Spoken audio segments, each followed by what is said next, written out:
Kasi sagot nila, wala, parang sobrang confident este. Large white, PIC, Large white. Landrace, PSC Landrace o large white. large crossbreed. So F1. Ito. Hi te. May-ari ng ginawa kong Masa i-vlog. inahin guys. I-vlog na tayo.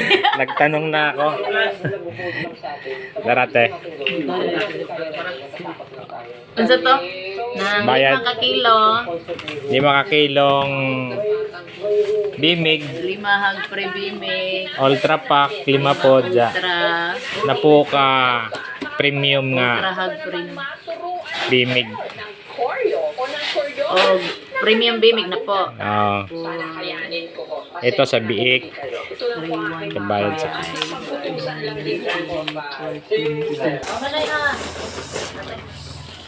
Ay, apilo na mo katol Jeff. ayude, agkatol. O ba So ito yung pinagsakyan ng ano guys, yung biik dito kanina yan. So dito tayo bumibili ng feeds. AGL store kay Ate Emily.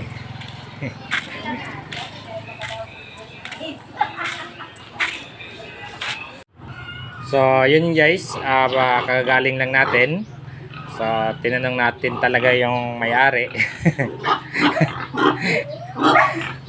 So ito po ay F1. So confirm po yan guys. Nakita nyo naman, nagbayad ako kanina. Tinanong ko po talaga sa kanya kung ano po yung lahi. So ito po ay crossbred ng large white tsaka Landrace. So perfect na gawing inahin. So F1 guys ang pinakamaganda. So naka-abil tayo. So kita nyo guys, yan. Kaya pala medyo nalalakihan ako ng konti sa tenga.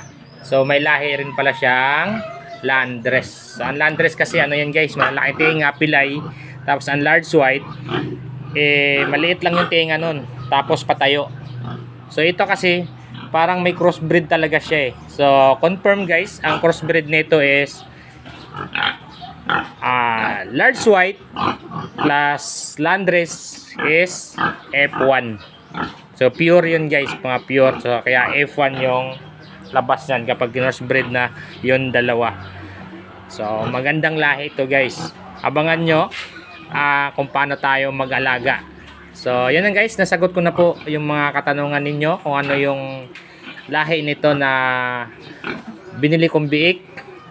At kung saan po ako kumukuha ng feeds is thankful tayo dahil nabigyan tayo ni ate ng isang napakagandang gawing inahin.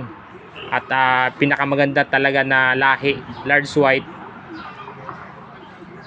Tapos crossbreed ng Landrace. So yan lang guys, yan may tag pa siya guys. So nagtatanong ano daw sa tenga, tag po yan. So ganyan po talaga kapag mga